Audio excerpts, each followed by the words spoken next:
Hello everyone, welcome back to MAMUN'S reaction. I'm back again with another reaction video. So today we are going to react on a Turkish military forces, the power of the military forces, power of the Turkish military equipment. So how they are going to be independence in military equipment.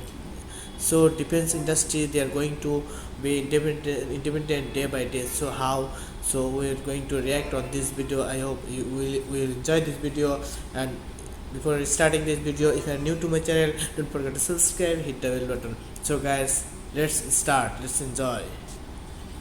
Hello everyone, welcome back again with us at Military TV. Okay. Today we're going to talk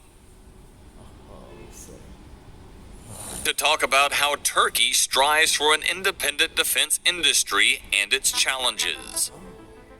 Building up Turkey's defense industry has long been a priority for the government of President Recep Tayyip Erdogan, and it has made considerable progress to date. Today, Turkey is ranked as the 14th largest global defense exporter with a defense. Turkey is now 14 in global exporter in defense industry. So that's a great achievement for the Turkish people, Turkish guys, and achievement of the Erdogan. Yes, that's a good point for them because this area the power of defense industry is dominating the world. As USA, most expensive equipments are coming from USA, Russia, and now China. So it's need to be developed. So Turkey is going ahead. So that's a great achievement. Great. Defense industry that grew to $11 billion in 2020, according to the SIPRI, the Stockholm International Peace Research Institute. Despite its success, the industry is now facing growing pains and challenges like brain drain, a currency crisis, dependence on foreign suppliers, and regional political disputes that could hamper growth going forward. Let's first look at the historical development of Turkey's defense industry. The first initiative in establishing a defense industry in Turkey goes back to the period of the Ottoman Empire. The defense industry, which had a strong position, it started from Ottoman Empire. That's great. So we want Turkey will reestablish their Ottoman Empire, and hopefully after 230, 223. So we are waiting for this moment, golden moment. I don't know what will happen. I'm not sure, guys. Position up until the 17th century stayed outside the technological developments in Europe since the 18th century and has totally lost its impact starting from World War I. Thus, no significant defense industry infrastructure was present during the first years of the Republic, and activities in this domain were limited to the establishment of new facilities near Ankara during the Turkish War of Independence. Having the view that defense industry is a part of the overall industrialization and development, the Republican administration supported the state's guidance in industrialization and therefore the defense industry during the first planning period. Despite such activities as the in-country aircraft production, a strong infrastructure could not be established due to internal and external conditions. World War II period, activities in the defense industry initiated during the first years of the Republic were not sufficient due to a lack of state support, which came to a halt as a result of the foreign military aid received upon promotion of bilateral relations with the United States and Turkey's membership in NATO. However, regional problems Turkey faced. I think that's the great point for Turkish people because they get collaboration with USA and NATO. They take as a advantage, and this advantage make them in this stage now 14th position in worldwide. That's a good achievement and good technical. In the 1960s, Cyprus crisis in 1963 and 1967, Turkish invasion of Cyprus in 1974, and the arms embargo following the invasion necessitated the development of a defense industry based on national resources. After 1974, the Turkish Armed Forces Foundation was established with this understanding, and some investments, though limited, were initiated. Let's go. As the number of defense companies grew, the government established the Undersecretariat for Defense Industries, SSM, in 1985 to reorganize the sector. The SSM's mission was to lay the groundwork for a modern defense industry and modernize the Turkish armed forces. Despite limited resources and other hurdles, the SSM has proven quite successful, enabling the industry to develop steadily over the past 34 years. The sector only really took off over the last decade or so, however, driven by aggressive government policies designed to ensure Turkey's self-reliance and boost its industrial exports. According to the Presidency of Defense Industries, SSB, the turnover of the Turkish defense and aeronautics sector rose from $1.85 billion in 2006 to around $6 billion in 2016. In other words, sales... Can you imagine this? This is great achievement for them. Wow, that's great. That's great. Tripled in just 10 years. Over the same period, the sector's exports rose from $487 million to $1.67 billion. However, for 3 consecutive years of that decade, 2014, 2015, and 2016, exports didn't break the $1.6 billion mark, raising concerns about the long-term sustainability of the industry's rapid growth. To revive that is great achievement. That's seriously, guys. Oh my God, this is crazy, guys. Stabilize the sector and boost exports, the government adopted new regulatory measures, bringing several local defense industry bodies under the office of the president, including in 2017 the SSM and the Turkish Armed Forces Foundation, which is responsible for developing the national armaments industry and purchasing weapons, vehicles, and equipment. According to President Erdogan, the SSB was brought under his office to boost its potential and improve resource allocation and efficiency. The government has also repeatedly tasked the diplomatic corps with the mission of marketing Turkish military equipment abroad and finding new markets for its defense exports. The year 2018 brought several important developments on this front. According to a report from SIPRI, Turkey, which it categorizes as an emerging producer, successfully crossed the $2 billion export mark.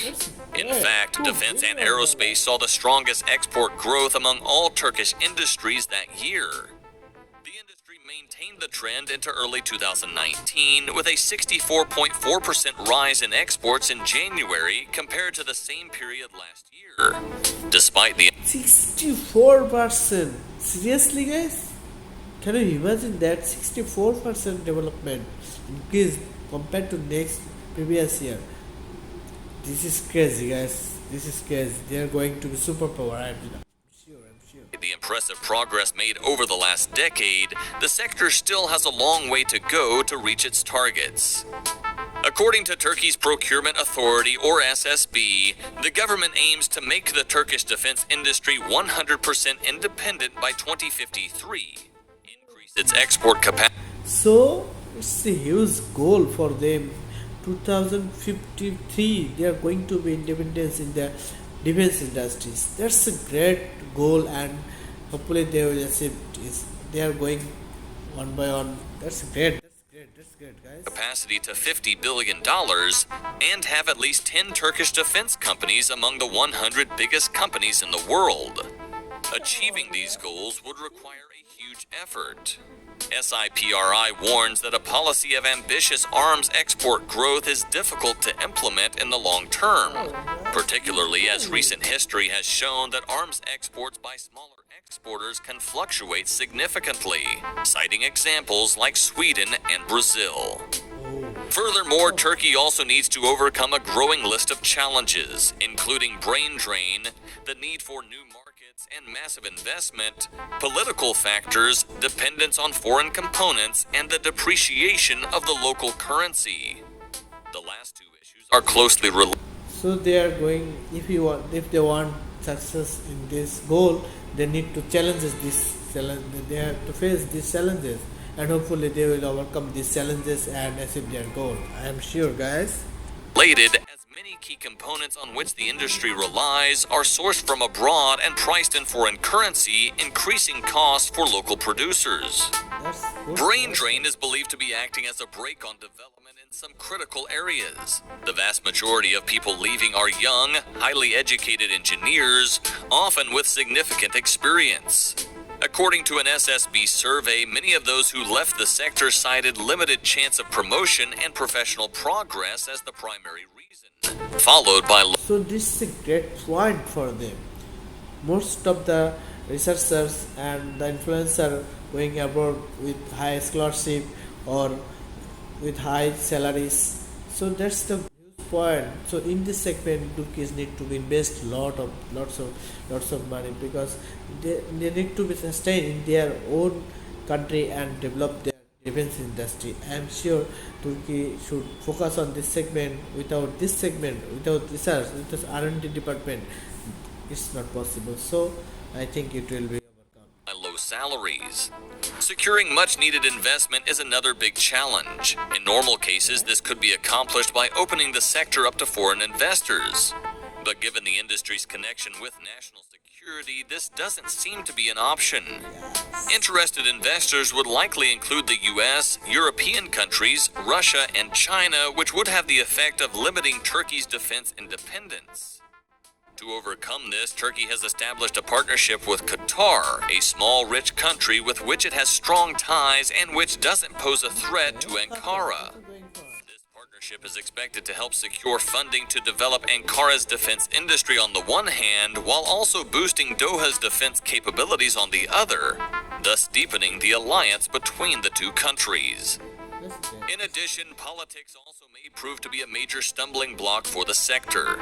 Many foreign customers do not distinguish between the government's position on foreign policy issues and the Turkish defense company's interest as private entities. As a result, Turkish firms are unable to expand into certain markets and are often sidelined at major regional defense forums. Following the onset of the Gulf crisis in 2017, Saudi Arabia and the UAE canceled several contracts with Turkish defense companies as a result of the government's support for Qatar. Turkey's participation in the F-35 program may be threatened by politics as well. As tensions between Ankara and Washington rise over Turkey's planned acquisition of the Russian S-400 missile defense system, it could impact Turkish defense firms, which are supplying $12 billion worth of parts for the F-35 program. Although the government has high hopes for the local defense industry and seems dedicated to realizing them, there are a number of obstacles that stand in its way. It is not clear yet how the government will address the mounting challenges. However, priority should be given to stopping brain drain, securing needed investment, and neutralizing the political factor. Thanks for watching, and see you in the next videos. So that's it's educational video. I love this video because I have learned lots of things from this video because the Turkish people, Turkish government want they become independence in defense industry by 2030 53, sorry guys, 2053. It's a great goal, and now 21, and they are already developed 64% compared to previous year. That's a great achievement for them, but to achieve this huge, it's a major challenges, and it's a huge goal, and it's very tough goal, because if you want success in this independence in defense industry, you have to produce locally the parts of this instrument, these major equipments, and these military equipments. That's a huge challenges. You have to grow the local investor, local